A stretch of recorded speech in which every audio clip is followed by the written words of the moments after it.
Okay, brother. Nice to meet you. You are invited to Bangladesh, our beautiful country.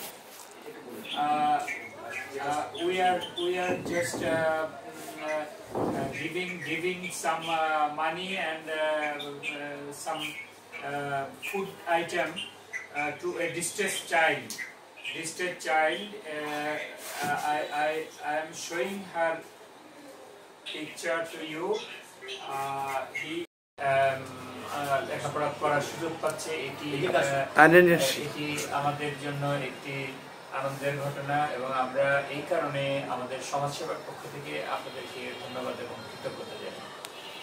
আজকে এই শিশুটি আমরা child হেল্পলাইনের মাধ্যমে, আপনারা জানেন চাইল্ড হেল্পলাইন বাংলাদেশ সরকারের একটি শিশু সুরক্ষা এবং সহায়তামূলক কার্যক্রম পরিচালনা করে। সেই চাইল্ড হেল্পলাইনের মাধ্যমে অবহিত হয়ে আমরা এই শিশুটির খোঁজ খবর নিয়েছি এবং আমরা দেখেছি যে এই শিশুটির তার মা খুবই খারাপ অবস্থায় আছে। আমরা একটা দরিদ্র জনগোষ্ঠী সম্পন্ন দেশ, আমাদের রন্ধ্রে রন্ধ্রে নানাবিধ সমস্যা রয়েছে।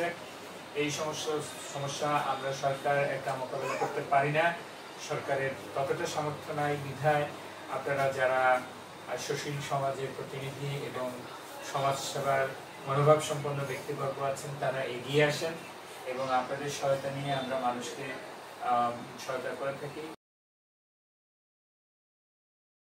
ঢাকা প্রেস ক্লাব এবং আন্তর্জাতিক প্রেস ক্লাবের সভাপতি হিসাবে আমি এবং আমার সাথে ইতিমধ্যে পাকিস্তান জার্নালিস্ট অ্যাসোসিয়েশনের প্রেসিডেন্ট তিনি যুক্ত ছিলেন, ভারতের সমরেশায় সাংগঠনিক সম্পাদক তিনি যুক্ত ছিলেন আন্তর্জাতিক প্রেস ক্লাবে। এবং এই ক্ষেত্রে আমি আমার এই সংগঠনের যিনি যাদের সহযোগিতা আমরা এটা করে থাকি তার মধ্যে আমাদের রয়েছেন আমাদের সংগঠনের সাধারণ সম্পাদক আজহার ভাই, তার অক্লান্ত পরিশ্রম, এবং আমাদের অর্থ সম্পাদক আমাদের ইউনুস আলী, তিনি অনেক সহযোগিতা করেন। আর আজকে আমি যার কথা বলবো, স্যারকে আমরা পেয়েছি অনেক করে, কিন্তু আমাদের একজন ভাই আছেন যিনি সমাজসেবা শিশু সমাজকর্মী, তিনি আমাদের মানে সার্বিক বিষয় নিয়ে তথ্যগুলো সরবরাহ করেন। এটা কিন্তু বড় দিন, আমরা তো জানি না যে কোথায় কি হয়েছে, কে আছে, কারা কোনো সমস্যা আছে, তো উনি আমাদের অনেক সহযোগিতা করেন। তো সেই হিসাবে আজকে আমি সমাজসেবাকে অনুরোধ করব যে আমাদের আপনারা সহযোগিতা করবেন, আমরা আপনাদের পাশে থেকে কাজ করবো। আমরা চাচ্ছি আমাদের নিজেদের জন্য না, আমরা এটা নিজস্ব অর্থায়ন, কারো কোনো বৈদেশিক বা কারো কোনো অর্থায়ন না, এটা আমাদের সংগঠনের অর্থায়নে। আমরা সংগঠন থেকে 5টি হাব, এখানে 5টি হাবে আমরা সহযোগিতা করি, যেটা উনি কিছুটা জানেন। ধন্যবাদ স্যার, আপনার আমি অনেক কষ্ট ছিলাম, আপনাদের সাহায্য পাই আমি অনেক খুশি স্যার। বাচ্চাদের আমি খাবার দিতে পারবো, অনেক খুশি। ধন্যবাদ।